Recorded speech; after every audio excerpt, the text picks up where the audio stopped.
Thank you very much, Lasky Herlock. Acting Leader,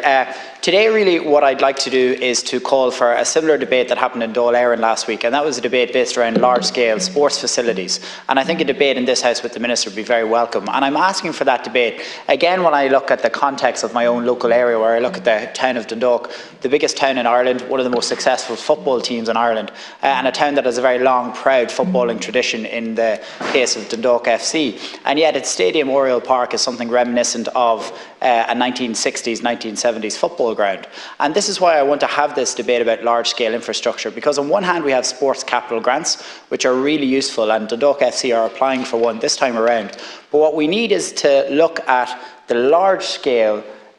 financial assistance in the form of millions, similar to what Finn Harps got a few years ago, where they got between 3.5 and 4.5 million euro. The club have a very viable plan alongside the local authority, but I really think in situations like this that the government should be able to have that type of a scheme there where clubs of all sports and none are able to apply for it.